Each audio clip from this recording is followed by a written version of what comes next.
aqui com mais um episódio do nosso podcast A Maternidade, Integridade e Direito das Mulheres Negras. No episódio de hoje, direitos, garantias e o enfrentamento jurídico do racismo obstetrício. Estamos aqui com ninguém mais, ninguém menos do que a doutora Laísla da Hora para poder trabalhar um pouquinho mais desse assunto com a gente. Se apresente, doutora, para a gente, por favor, fale um pouquinho sobre você. Olá, boa tarde.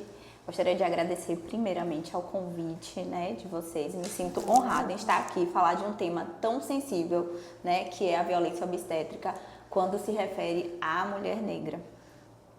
Atualmente eu estou como presidente da Comissão de Direitos Humanos, da Pessoa com Deficiência e da Promoção à Igualdade Racial. Então, assim, é muito bom para a gente participar de projetos como esse e trazer conhecimento, principalmente para vocês, alunos, que em breve estarão lá conosco como colegas, de profissão. Com certeza, é uma honra tê-la conosco. A gente vem cada vez mais explorando esse enfrentamento jurídico, institucional da violência na sociedade. E como é que a senhora, como advogada e também atuante nesse meio, vê na sociedade, na realidade, esse ponto sendo abordado? Olha, violência obstétrica hoje em dia é um tema que está em alta, porque muito se fala sobre as parturientes, sobre todo o processo de parto humanizado, mas ainda é um tema muito pouco falado e abordado no meio jurídico. Muitas vezes por desinformação daquela mulher que sofre violência obstétrica, que muitas vezes, em sua maioria, são mulheres negras, mulheres de situação social de vulnerabilidade. Então, que de fato não tem esse conhecimento de que aquilo que ela está sofrendo ali naquele momento é uma violência obstétrica. Muitas vezes você chega no hospital, passa por diversas situações que caracterizam a violência obstétrica, mas acha que é normal tudo aquilo e não sabe nem a quem procurar para tentar sanar ou tentar ter uma reparação daquilo que foi sofrido.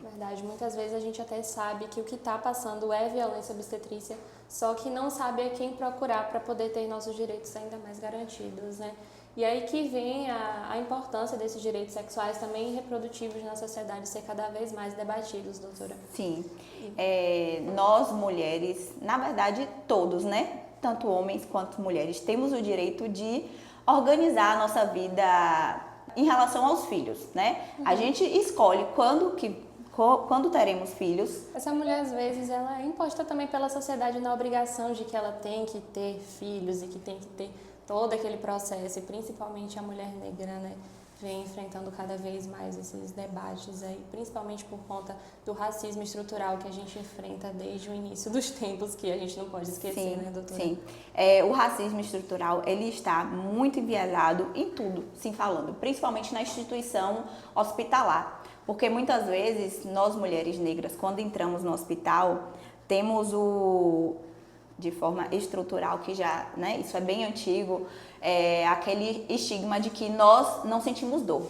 Sim. De que mulher negra é preparada, o corpo da mulher negra é preparado para o parto, então ela não sente dor. Então ela pode ficar ali sentindo dor por mais tempo, então muitas vezes ela é negligenciada naquele momento. O que deveria ser um momento sublime, que é o nascimento de um filho. Eu, como mãe, eu falo, é um momento mágico, é o nascimento do seu filho, e aí muitas vezes ela é negligenciada naquilo, porque muitos acham que ela pode ficar ali esperando, ela pode sentir dor, e as mulheres muitas vezes, muitos relatos que a gente ouve é de que quando a gente vai ter um parto normal, não grita. A mulher não pode gritar, porque se gritar, tá sendo fraca, tá sendo histérica, tá sendo vários adjetivos, que muitas vezes a gente sabe que não é, porque aquele momento, de fato, a gente perde noção de muita coisa, então acaba gritando e passando por várias situações, Mais uma vez sendo silenciadas. Mais uma vez sendo silenciadas. Sim, e a gente também tem alguns casos emblemáticos na sociedade, que por mais que seja ocultado, na maioria dos casos a gente vê também, que é a figura do caso de Aline Pimentel, que muita gente não conhece, mas que é uma figura muito representativa desse tema, Como é que a senhora pode abordar pra gente? O caso dela é um caso antigo assim, porque a gente já está em 2025, o caso dela aconteceu em 2002, e teve uma decisão, em 2011, então o que é que acontece? Passou muito tempo, mas foi importante aquele desfecho, no caso dela, porque as pessoas passaram a visualizar aquela situação como se aconteceu com ela, ela foi negligenciada, eu posso também buscar apoio jurídico. Então, foi um caso que abriu portas para que muitas mulheres, né, que passaram por situações semelhantes também pesquisassem, também corressem atrás dos seus direitos para que conseguisse uma reparação, né? E o caso dela foi de extrema importância, foi um dos primeiros casos assim de violência e negligência médica. O caso dela poderia ter sido solucionado muito rápido, de forma simples, não precisaria ela ter perdido a vida dela, né? E acabou que ela perdeu a vida porque foi negligenciada, né, no hospital e lindamente, de forma correta, foi reparada, né, de forma jurídica lá na frente. Sim, ela deixou esse legado pra gente, deixou com a vida, né? Isso, infelizmente. A gente também sente falta de políticas públicas e de controle social para poder estar reparando as mulheres e amparando cada vez mais. Qual a sua visão, doutora, hoje sobre quais políticas públicas deveriam ser implementadas na sociedade, tanto para mulheres em geral, mas especialmente as mulheres negras? Atualmente, a OMS, né, tem uma nova política antirracista. E ela tem implementado políticas públicas de fato para que o ambiente hospitalar se torne cada vez mais um ambiente humanizado, um ambiente de respeito, principalmente quando se fala, né, de mulheres negras, de pessoas no geral, né, negras. Eles têm feito todo esse trabalho de humanização, de política antirracista, de cartilhas, né, de treinamento com seus funcionários, seus servidores, mas a gente sabe que isso ainda é muito pouco. Com certeza. Né? Nós temos uma sociedade que é extremamente racista. Por mais que fale, eu não sou racista. Nós temos uma sociedade que existe um racismo estrutural, né, grande, vinculado a tudo. A nossa fala, às vezes a gente acaba falando uma palavra ali, né, errada em determinado momento, que não deveria ter dito. Por quê? Por conta desse racismo estrutural.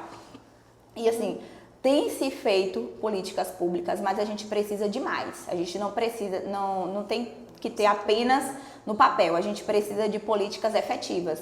E para que isso aconteça, a gente precisa que nós, mulheres e principalmente negros, estejam presentes na criação dessas políticas públicas, porque só a gente sabe o que de fato acontece, só a gente sabe, né? Só a gente passa por determinadas situações, então nós sabemos o que seria melhor, vamos dizer assim, para lidar com determinadas situações.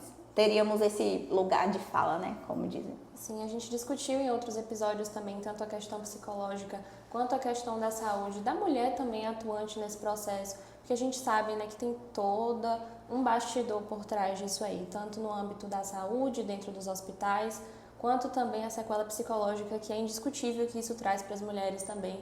E nada melhor do que ter um amparo jurídico para as mulheres, né? E também mulheres se apoiarem em mulheres, eu acho isso muito importante.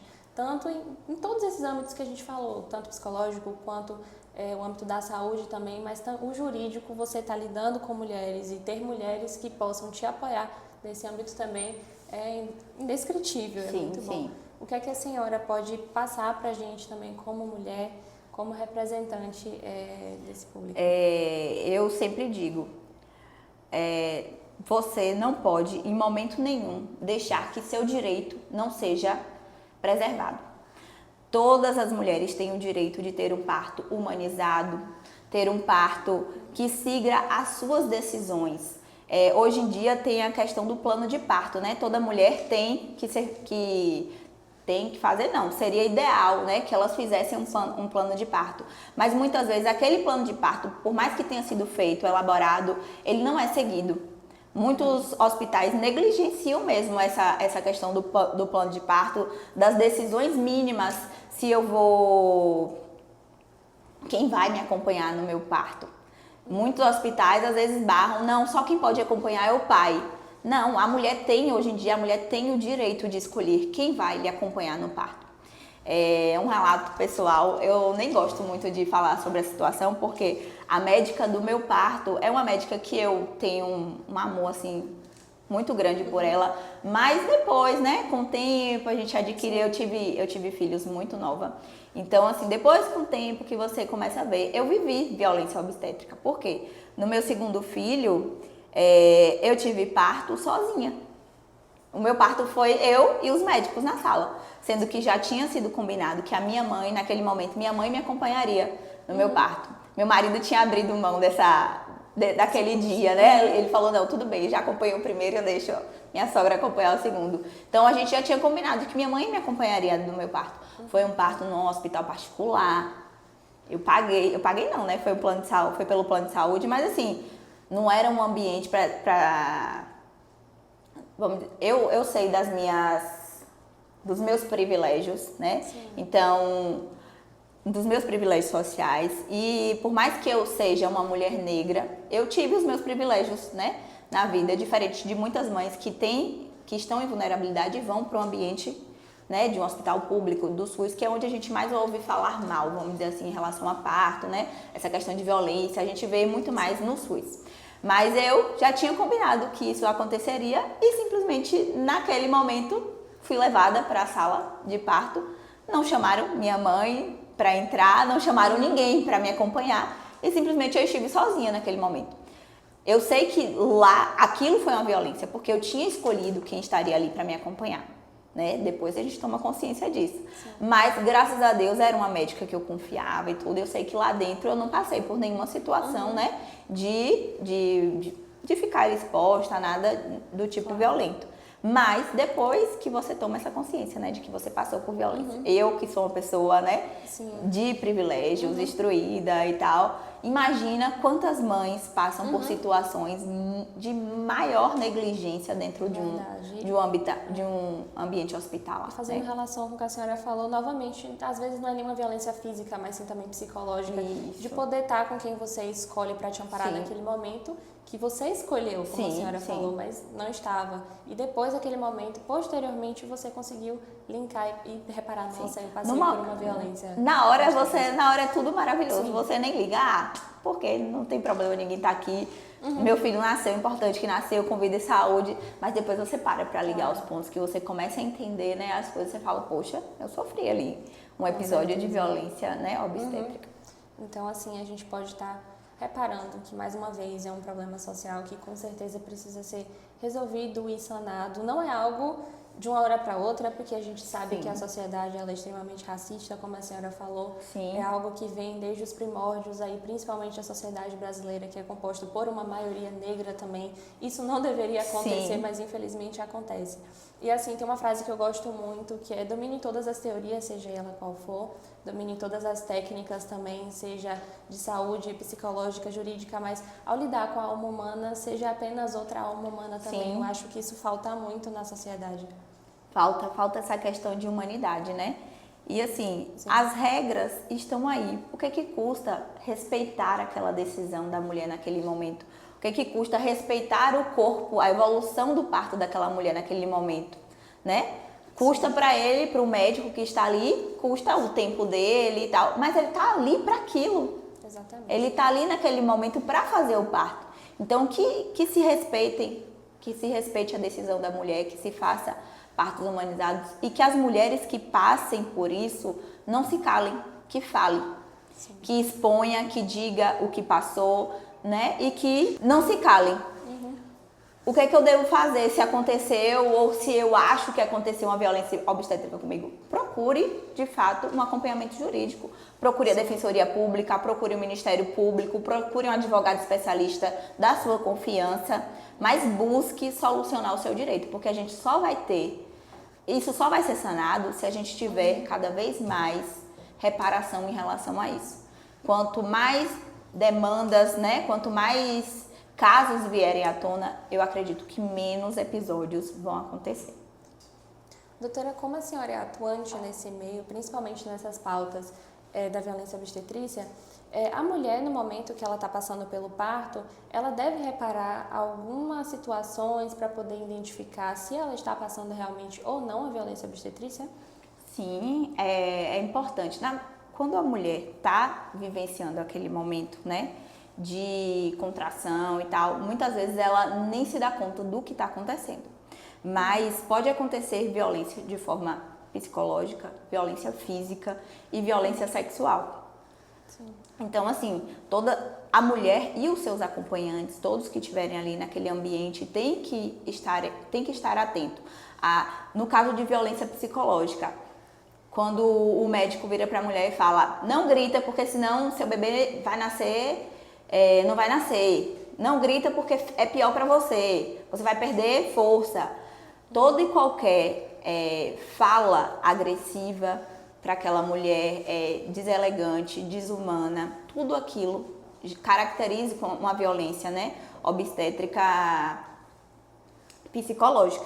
Sim. Física, quais seriam? Aquele cortezinho no períneo, sem comunicar a parturiente que aquilo está acontecendo, qualquer tipo de ato que você vai fazer com ela sem comunicar o que está acontecendo, toques de forma contínua várias vezes durante aquele processo, né, de parto, tudo isso caracteriza uma violência obstétrica. Então, assim, ela tem que estar atenta às coisas que estão acontecendo, que fogem, né, do normal, do que se espera, do que ela planejou, né, para aquele momento de parto dela.